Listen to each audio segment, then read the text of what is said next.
स्वागत है आपका अपने यूट्यूब चैनल।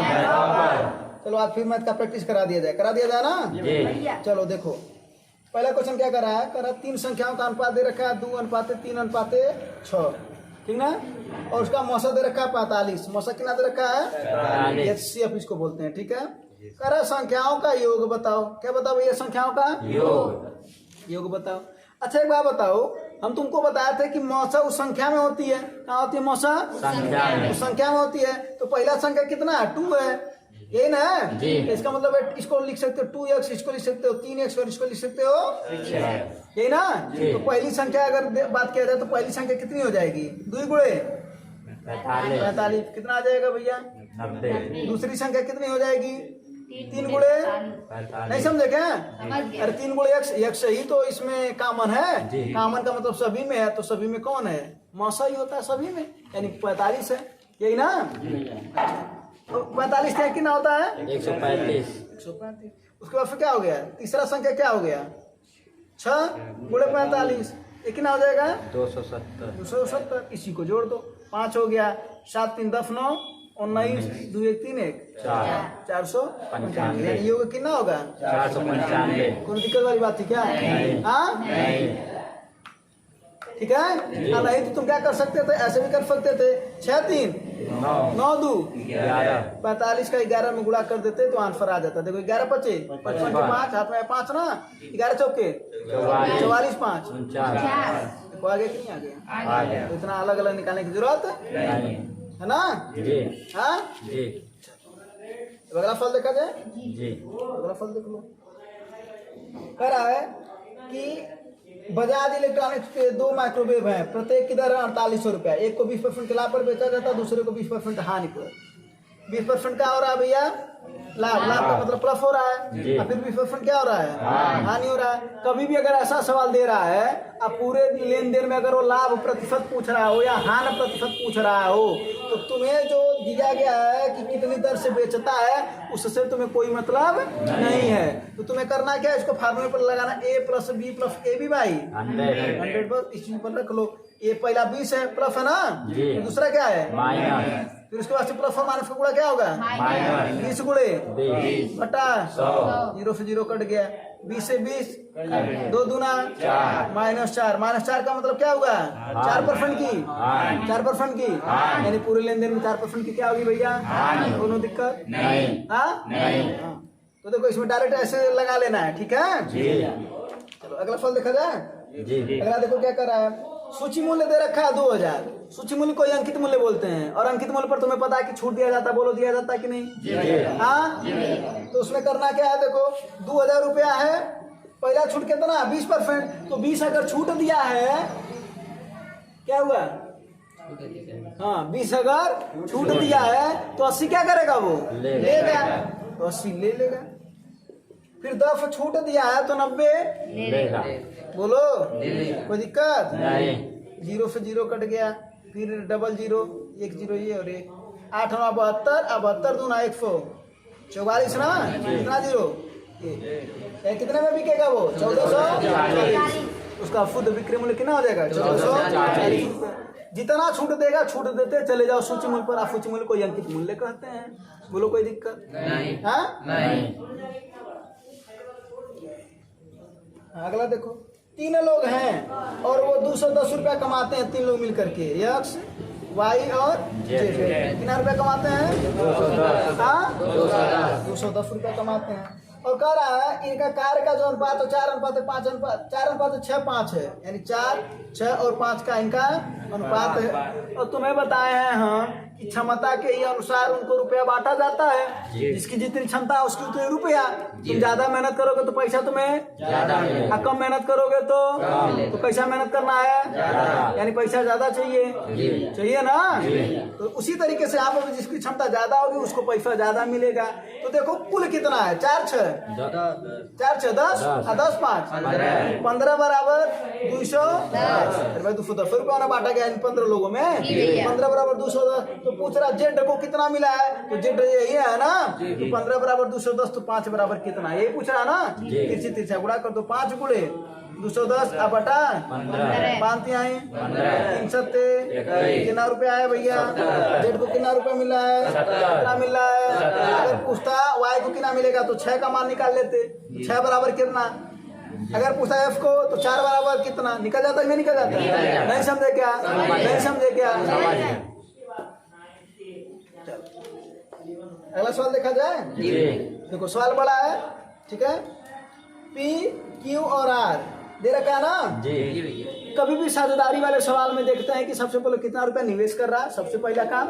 दूसरा काम कितने दिन के लिए कर रहा है, कितना रुपया कर रहा है और कितने दिन के लिए कर रहा है, ये दोनों बात ध्यान देते हैं। इसमें देखो क्या कर रहा है, वार्षिक लाभ यानी 1 साल के लिए। कितना साल के लिए? 1 साल के लिए। तो पी क्यू और आर तीनों लोगों का अनुपात देख लेते हैं।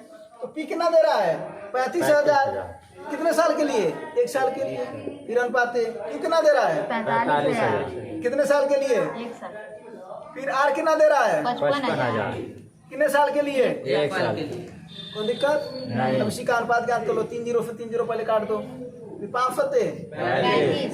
अनुपात 5 नवा 5 रही है 55। यानी अनुपात कितना आ गया पी क्यू आर का? 7:9:11। कितना आ गया?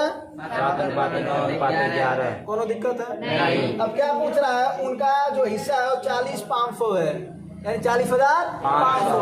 तो पूछ रहा है उन तीनों लोगों का अलग अलग हिस्सा बताओ। जरा ऑप्शन को देखो, जो दो हिस्सा है वो दोनों के दोनों बराबर चल रहे हैं ना? देखो 10,500 10,500 10,500 10,500 सब में ना? 13,500 13,500 13,500 13,500 सब में ना? तो भैया एक ही चीज तो बदल रहा है, जेड वाला ना, तो क्यों जेड का मान निकाल लो, बाकी तो बराबर है। नहीं बुझे क्या? लेकिन अगर हिस्सा निकालना पी का तो कैसे निकालोगे? कुल कितना है? 7 9 11 9 20 हिस्सा कितना है? 27। अगर पी का हिस्सा निकालना है तो 7 अगुड़े कितना? 40,500। ये पी का हिस्सा आ जाएगा। क्यू का हिस्सा निकालना होगा तो क्या करोगे? कुल हिस्सा कितना है? 27। और क्यू का कितना है? क्यू निकाला ना, कितना है? 9 गुड़े 45,000। 40,500। 45 नहीं है, 40,500। अगर आर का हिस्सा निकालोगे तो कितना हो जाएगा? 27 है और ऊपर कितना? 11 अगुड़े 40,500। देखो 9 त्रिक 27 और ये इसको काट दो। 9 चौक 36 कितना बचा? 4 9 5 45। फिर 3 से कट जाएगा ना ये 15 बार में बस। अब इसका गुणा कर दो तो क्या आ जाएगा? डबल 0 किनारे हो जाएगा। 11 25 55 के 5 हाथ में 5 11 का नाम 11 5 16,500। यानी एक ही ऑप्शन डिफरेंट है 16,500 है ना? हाँ बस। तो केवल एक का वैल्यू निकालो, बाकी को निकालने की क्या जरूरत है? क्योंकि समय भी तो कम है ना तुम्हारे पास। हाँ चलो कोनो दिक्कत इसमें नहीं। हाँ नहीं आया ना समझ में ये वाला? चलो अगला सवाल देख लेते हैं। अगला सवाल है डी का कार्य को 18 दिन में करता है। डी कितने दिन में? 18 दिन। करा ई उसी कार्य के उसी कार्य को आधे समय में कर सकता है, यानी 18 दिन लगा रहा था, कितना दिन लगाएगा? 9 दिन। कोनो दिक्कत है? नहीं। खुदा करा ना ये करा ये 18 दिन और कितना? 9 दिन। तो इसका सबसे पहले एलसीएम निकालो, कितना हो जाएगा एलसीएम? 18 9 का एलसीएम 18 होगा। अब इसकी क्षमता निकाल लेते हैं। तो क्षमता कैसे निकालते हैं? काम बटा समय। काम कितना है? 18। समय कितना है? 18। कितना आया? फिर 18 बटा 9 करो, कितना आएगा? यानी डी की क्षमता कितनी है? इसका मतलब हुआ कि डी एक दिन में कितना काम करेगा? ई कितना काम करेगा? कोनो दिक्कत नहीं। क्या पूछ रहा है? वे कार्य को कितने दिन में समाप्त कर देंगे, यानी दोनों लोग। पूरा कार्य कितना भैया? 18। ये एक दिन में एक काम कर रहा है और 2 काम कर रहा है, तो मिल करके कितना काम कर रहे हैं? एक दिन में 3 काम हो रहा है मिल करके, तो 3 छक्के 6 दिन लगेंगे इन लोगों को। हाँ ये लोग काम खत्म कर देंगे, है ना? तुम लोग भी अपना काम खत्म क्या करो, ठीक है? वरना सुनो ना कि काम को खत्म करो वरना काम तुम्हें खत्म कर दे। हाँ तो ध्यान देना, काम को खत्म करो वरना काम तुम्हें खत्म कर देगा, ठीक है ना? चलो अगला सवाल देखते हैं। करा 2 टंकी है, एक 8 घंटे में भर देता है। मान लेते एक टंकी पी है, ये 8 घंटे में भर रहा है। 8 घंटे में भरने का मतलब प्लस हो गया। और एक टंकी क्यों मान लेते हैं, वो क्या कर रहा है? 10 घंटे में खाली कर रहा है। इसका मतलब क्या हो गया? माइनस हो गया। काम वही करना है। सबसे पहले एलसीएम ले लो। 10 और 8 का एलसीएम कितना हो जाएगा? 10 से गुणा करो, 10 से करना एलसीएम होगा 10 नहीं होगा? 10 दूना 20 होगा, 30 होगा, 40 होगा ना? तो देखो एक लोग बोले ना 40 होगा, 40 होगा। तो 40/8 कितना हो जाएगा? 5 फिर 40/10 कितना हो जाएगा? 4 ये प्लस है तो ये प्लस इसकी क्षमता है कि माइनस है तो माइनस कोई दिक्कत नहीं। बस काम समय में क्या करते हो सबको जोड़ देते हो, लेकिन इसमें जो प्लस रहेगा वो प्लस रहेगा, जो माइनस है वो माइनस रहेगा। तो क्या करा पूरा काम कितना तुम्हारे पास? 40 और इनकी क्षमताएं कितनी? अब देखो ये 1 घंटे में 5 खाली कर रहा है, सॉरी यहाँ भर रहा है, और ये क्यों क्या कर रहा है? खाली कर रहा है। 5 भर रहा है, 4 खाली कर दे रहा है, तो बच कितना रहा है? 1 लीटर ना, 1 तो 40/1 इक्वल टू कितना आया? 40 कितने समय लगेंगे? 40 घंटा लगेंगे भरने में कि खाली करने में? भरने में। क्योंकि यहाँ पर 5 में से 4 जाए तो +1 आया है, तो इसका मतलब भरेगा वो। अब भरी जाएगा। देखो 1 घंटा में 5 भर रहा है, 4 खाली कर पा रहा है, तो निश्चित है टंकी आज नहीं तो कभी कभी भरी जाएगी, है ना? आज नहीं तो और कभी करेंगे लोग, और कभी। ठीक है जी। लोगों का केवल वक्त आएगा, तुम्हारा आएगा दौड़ कर।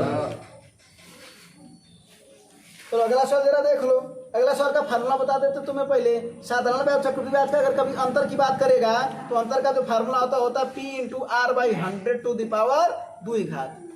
कोई दिक्कत नहीं। क्या पूछ रहा है देख लो, जो पूछ रहा है बस उसी को ज्ञात करना। अंतर देखो कितना दे रखा भैया? 8 रुपया। राशि पूछ रहा है P, R का वैल्यू कितना है? 8%। तो R का वैल्यू कितना हो जाएगा? 8 गुणे भाई 8 दोबारा ना, 8/100 गुणे 100। बोलो जी। 8 से 8 कट जाएगा। 4 दूना 4 25 100 और 2 से 50 बार में कट जाएगा। 25 25 125 125 का आगे 0 और ये इधर आएगा तो 125 के आगे 0 यानी 1250। कोनो दिक्कत नहीं। परेशानी नहीं। समस्या नहीं। फार्मूला नोट कर लेना। नोट कर लोगे ना? जी भैया। हाँ जी भैया। सवाल आता रहता है, ये 2 साल का अंतर वाला सवाल है। ठीक है, जी भैया। अगला देख लेते हैं। अब यहाँ पर एक रेलगाड़ी है, ठीक ना? जी। पहले बता देते रहे तुम्हें। चाल बराबर क्या होता है भैया? दूरी बटा हाँ। समय। अगर रेलगाड़ी मान लेते हैं, रेलगाड़ी बड़ी छोटी रेलगाड़ी है ना जी। अगर एक पुल को पार कर रही है तो जो उसके द्वारा तय की गई दूरी होती है, एक तो पहले अपनी लंबाई को पार करेगी, अपना पुल तो पार करेगी। जब ट्रेनवा यहाँ आ जाएगा तब न कहोगे पार कर दी है। जी। बोलो जी। देखो ट्रेनवा यहाँ से वहां तक जाते जाते बढ़ गई है, बढ़ गई ना? कहाँ बढ़ गई है? ट्रेनवा वही रहेगा। ठीक है, जी। तो इसका मतलब हुआ ये इतनी ही तो दूरी होगी। जी। बोलो जी।